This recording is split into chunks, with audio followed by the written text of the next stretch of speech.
Sir Sajjala Ramakrishna Reddy arrest అనే వార్తలు వినిపిస్తున్నాయి సార్. ఎందుకు అంటే లిక్కర్ స్కామ్ లో అరెస్ట్ అయ్యే అవకాశం ఉంది అంటున్నారు. ఈ liquor scam actually Delhi scam కన్నా కూడా చాలా పెద్దది, ఆంధ్రప్రదేశ్ లో జరిగిన లిక్కర్ స్కామ్ అంటున్నారు. అసలు ఆ లిక్కర్ స్కామ్ వ్యవహారం ఏంటి సార్? అందులో రామకృష్ణారెడ్డి అరెస్ట్ అయ్యే అవకాశం ఎంతవరకు ఉంది? ఖచ్చితంగా ఢిల్లీ లిక్కర్ స్కామ్ కంటే కూడా ఇప్పుడు వీళ్ళు చెప్తున్న ఏపీ లిక్కర్ స్కామ్ పెద్దది. ఎందుకంటే ఢిల్లీ లిక్కర్ స్కామ్ అంతా కలిపి 100 కోట్లు దాంట్లో ఇన్వాల్వ్ అయింది. 100 కోట్లు ఆప్కి పార్టీ ఫండ్ గా తీసుకున్నారు అనేది ప్రధానంగా ఆరోపణ. కానీ దీంట్లో 1,00,000 కోట్లు జగన్ తిన్నాడు అనేది ఇప్పటికి ప్రాథమికంగా ఉన్న ఆరోపణ.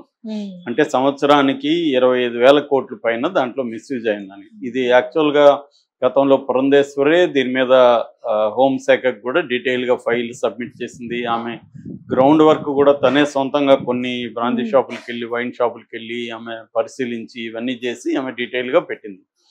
సో దాని తర్వాత అంటే ఆమె చెప్పింది ఏంటంటే ఇది మొత్తం గవర్నమెంట్ ఆధ్వర్యంలో నడిచే లిక్కర్ షాపు పాలసీ.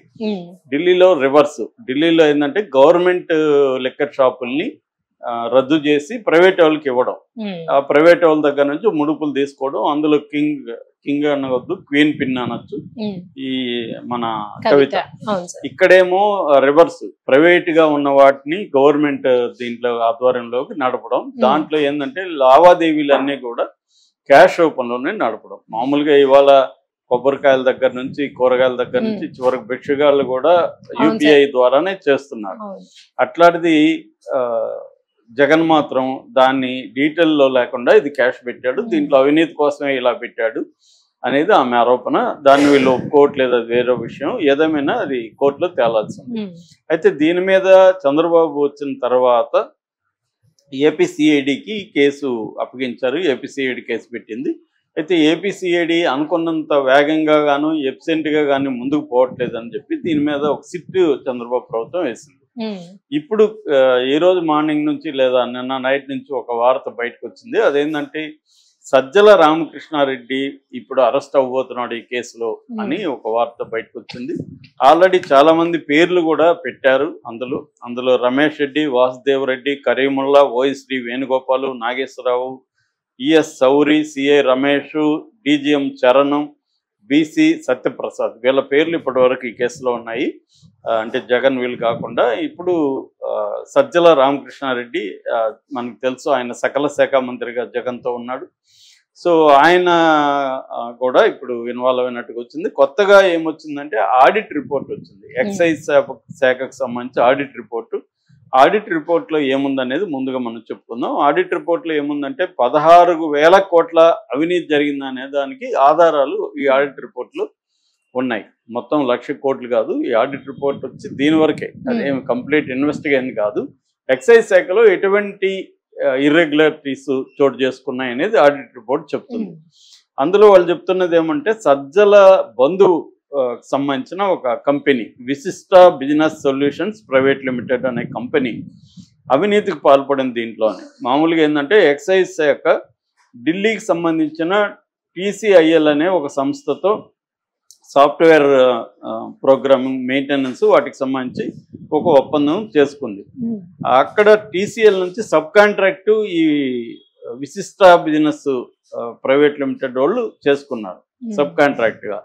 సో దీంట్లో వీళ్ళు ఏం చేశారంటే దాదాపు 7,39,739,739 రూపాయలు, అంటే 7 లక్షల చిల్లర అనుకున్నాం, 7,40,000 అనుకుంటే అంత చెల్లించారు. దానికి సంబంధించి ఒక ఎర్రర్ వచ్చింది. దీన్ని సంబంధించి ఆల్రెడీ వీళ్ళకి నోటీస్ ఇచ్చినా కూడా 6 months వరకు ఇప్పుడు వాళ్ళ నుంచి ఏమీ రిప్లై రాలేదు ఈ విశిష్ట సంస్థ నుంచి.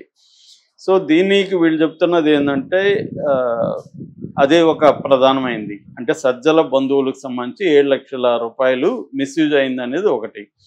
రెండవది జగన్ని అంటే జగన్కి ప్రకటనలు మామూలుగా అయితే information and public relations I&PR అంటారు డిపార్ట్మెంట్, దాని పర్మిషన్ తోనే వేరే డిపార్ట్మెంట్స్ పబ్లిసిటీ చేయాలి.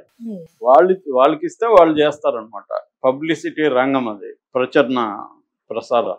సో దాన్ని వీళ్ళు వాళ్ళ పర్మిషన్ లేకుండా వీళ్ళు ఏం చేస్తారంటే 3,15,00,000 విలువైన ప్రకటనలు ఇచ్చారు.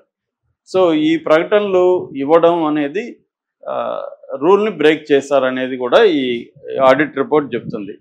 అట్లాగే ఒక 71 లక్షలు పెట్టి ఎక్సైజ్ శాఖ నిధులు సీసీటీవీలు కొనుగోలు చేశారు. దానికి కూడా ఎటువంటి అనుమతులు లేవని చెప్తుంది. అట్లాగే బ్యాంకుల ద్వారా ఎన్సిడి రుణాలు అంటారు. ఎన్సిడి రుణాలు నాన్ కమర్షియల్ డిబెంచర్స్ అంటారు అనమాట.